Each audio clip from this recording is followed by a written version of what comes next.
West Papuans refer to the United Nations-sanctioned referendum of 1969 as the act of no choice.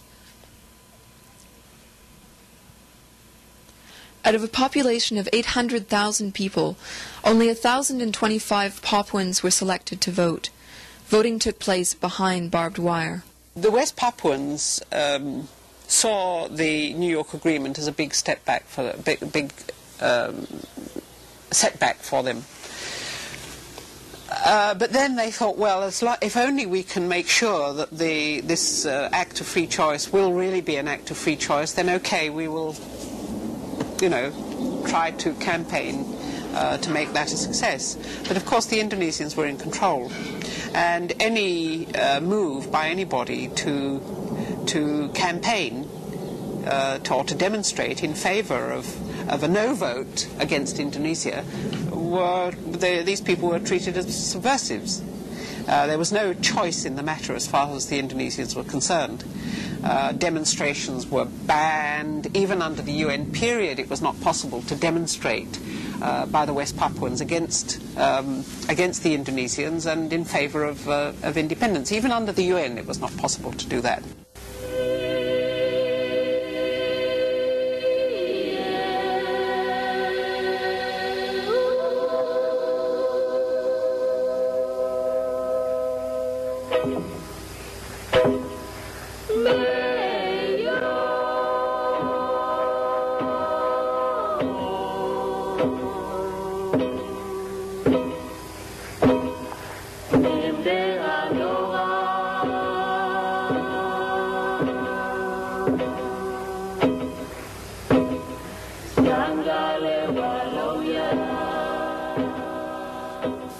The people of West Papua were taken into Indonesia against any form of consultation. There was no pretense that that was the will of the people, even though in 1960 the United Nations had passed a resolution which provided for a general framework of decolonization that insisted that there should be either a plebiscite or a vote of an assembly which was elected by universal adult franchise to decide whether a particular territory wanted to go independent or to become integrated with some existing political entity. So that was not done in the case of West Papua. They were simply told, you will become part of Indonesia and that's it. So this was a perversion of the process of decolonization and an unlawful departure from the rules that had been established by the United Nations themselves. And I believe that the United Nations should, even at this very late date, put that right. By way of transmigration, we will try to realize what has been pledged, to integrate all the ethnic groups into one nation. The different ethnic groups will, in the long run, disappear because of integration, and there will be one kind of man.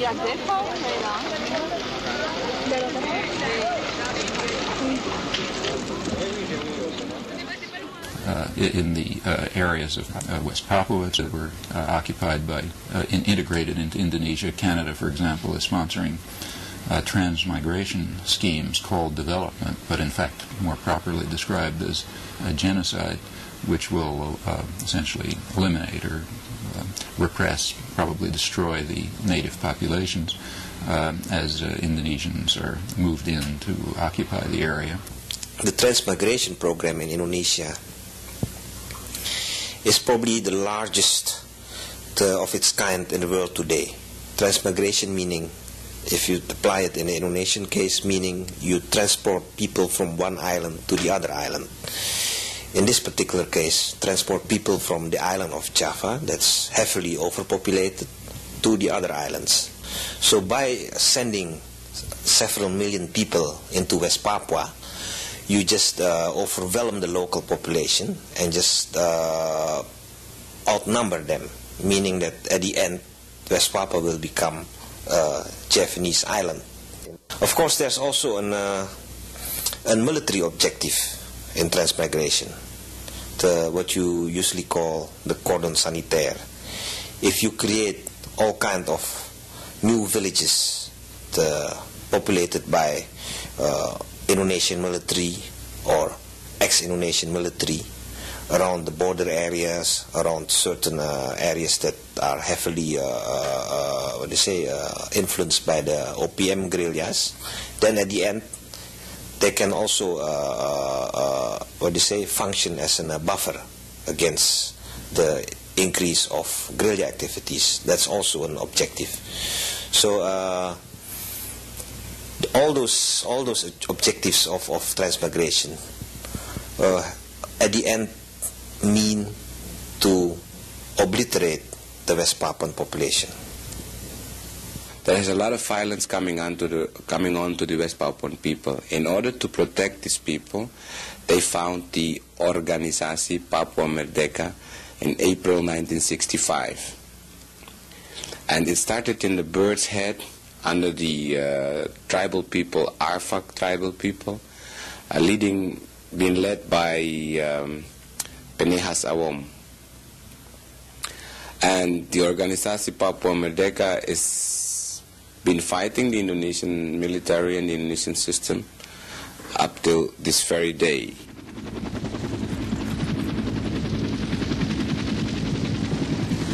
The military operations against the OPM has become quite a routine. So almost every 1.5 to 2 years there is a military operation, and that usually depends on the activity of the OPM itself, the guerrilla movement. So in the early days after '69, the Indonesian military had to use kind of clean sweep operations, as they call it themselves, kind of trying to clean certain areas from guerrilla activities. So they had to use quite a number of forces to drive the guerrillas to different areas and so. But in the latter stages, let's say in the mid-70s until now, the Indonesian military have used military operations more in a reactive way. There where the OPM is launching all kinds of activities, there the Indonesian military will step up their operations. Saya adalah seorang komandan pasukan dari Markas Besar Nasional Papua Barat yang telah turut memimpin pergerakan perjuangan rakyat Papua Barat di bagian Provinsi Papua, yang mana telah saya saksikan selama pertempuran rakyat terhadap pemerintah Indonesia, yaitu Angkatan Bersenjata Republik Indonesia. Pada itu, sempat pada salah satu pertempuran di mana tentara Indonesia di bawah pimpinan Komandan Kapten Kosim dari Kesatuan Hasanuddin Kompise 724 telah menangkap salah seorang masyarakat biasa yang namanya Naloklan Kibak pada tanggal 8 Oktober 1979 di Pos Jila Jenkon, yang mana pada tanggal tersebut beliau diikat kaki ke atas dan kepala ke bawah, digantung selama dari jam 6 sore sampai kepada jam 6 pagi. Lalu lehernya dipotong dan darahnya diisi pada sebuah ember. Kemudian pada waktu itu rakyat yang telah diajak untuk berdamai ataupun menyerah, mereka datang dan berkumpul. Ternyata bukannya diajak untuk menyerah atau damai, tetapi mereka disuguhi dengan minuman, yaitu darah Bapak Naloklan Kibak. Itulah sedikit kisah yang telah kami saksikan pada saat pertempuran atau perang kemerdekaan rakyat Papua di Pos Jila. Sekian, dan laporan kami selesai.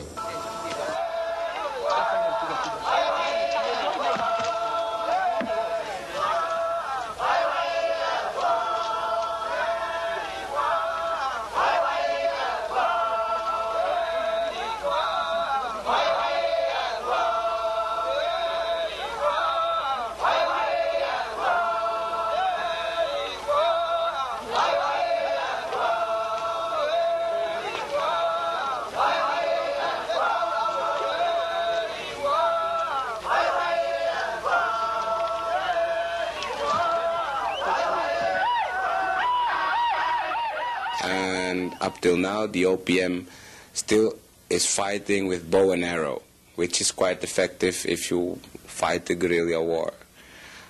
But we know for sure that we cannot win this war unless we are better well equipped.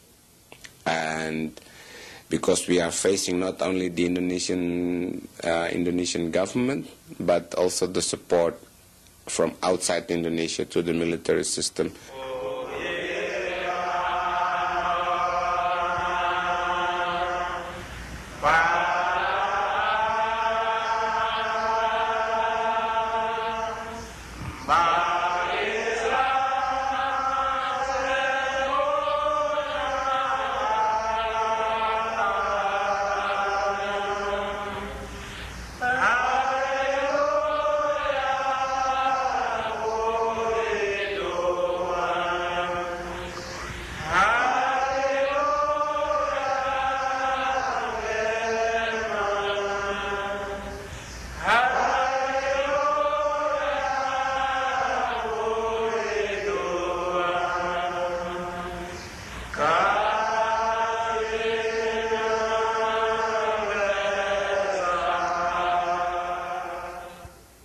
They don't realize that the Indonesians need the church to do the whole difficult work in West Papua. Why, the first people who goes out to the remote area, they are priests. They go to the people, to the unknown people in an area. Then they try to establish small villages, permanent villages there, and after they will build airstrips, and then the army is coming in with military staff people to pressure them down.